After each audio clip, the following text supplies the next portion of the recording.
rede social, ela existe desde sempre. O que a gente tem hoje são redes sociais digitais, né? Então, a dependência de informação, a relação com as novidades, isso tudo vem das redes de relacionamento.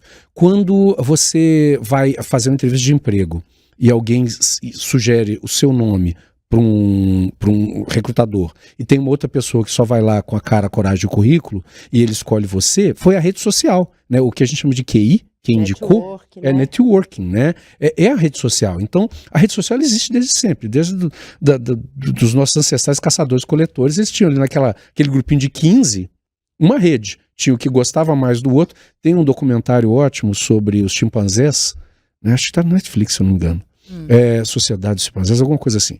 Que tem isso, tem as redes sociais lá, os grupinhos de chimpanzés que se protegem, tem os inimigos e os amigos do líder, tem as fêmeas se juntando, tem os adolescentes. Então você tem as redes, né? Agora, o que acontece na nossa sociedade? Esse fenômeno ele é explorado comercialmente. Então tem uma diferença aí.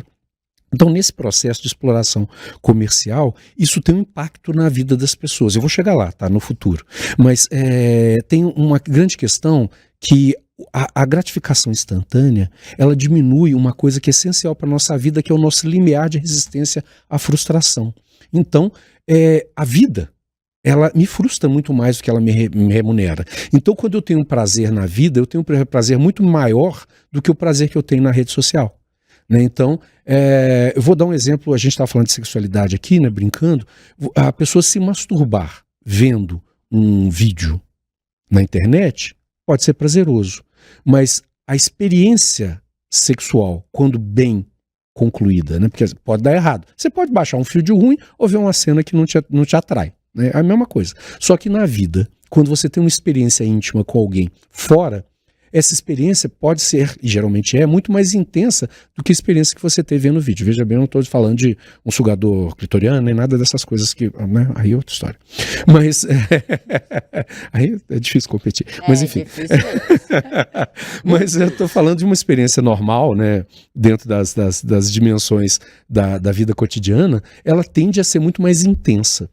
Falei da sexualidade, mas a gente pode falar disso, por exemplo, por quê? Porque você tem toda uma experiência de não estimulação e quando vem a estimulação, isso é muito mais intenso. Então tem todo um trabalho que se faz, por exemplo, com pessoas viciadas em sexo virtual, justamente porque elas perdem a capacidade de sentir prazer nas relações cotidianas. Isso tudo vem de uma questão relacionada à capacidade que eu tenho de me frustrar com as experiências. Então, eu deixo de buscar o real para ficar no virtual, porque o real me frustra. O virtual não me frustra. A rede social, ela está programada, a rede social virtual, para me dar o prazer sempre. Mas é um prazer em pequenas doses, para me manter ali como um produto. Aí o que acontece? Isso gera uma dificuldade, por exemplo, de ler um jornal, de ler um livro, né? Porque eu não consigo me concentrar, eu não, né? As pessoas em geral, né? Aí nesse caso eu estou me excluindo. Né? Por isso que eu prefiro os vídeos no YouTube ou os podcasts quando eu estou lavando o prato. Porque eles me fazem aprender coisas que eu gostaria de aprender num momento que eu estaria com a cabeça, né, voltada para outras coisas e me dá uma apreensão mais longa. Mas nesses vídeos, eles não substituem a leitura de um livro, a reflexão sobre um artigo, uma boa matéria de jornal como essa que foi escrita, ela gera reflexão. Então, uma das tentativas que se faz hoje para tentar melhorar esse futuro possível é colocar o que um pesquisador que a gente trouxe para o UFMG semana passada, chamado Alberto Romelli, falou, que é começar a inserir alguns elementos que ele chama de, ele usa uma expressão de agonia, né? Criar alguns elementos que geram desconforto e que fazem refletir. Porque a grande questão desse feed infinito é que ele não te faz refletir.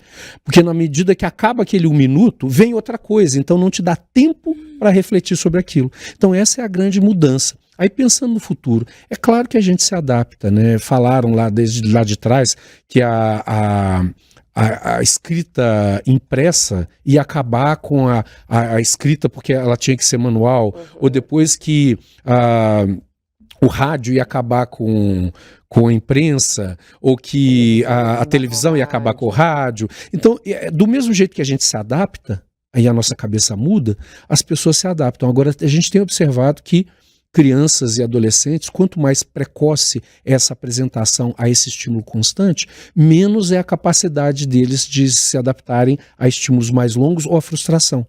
Então, eu tive a oportunidade de acompanhar jovens que nem são dessa geração que já nasceu no feed infinito, mas que tem uma dificuldade enorme de lidar com a frustração. Então, assim, chegou em casa e a moça que faz a faxina mudou as coisas de lugar e, eventualmente, quebrou um objeto.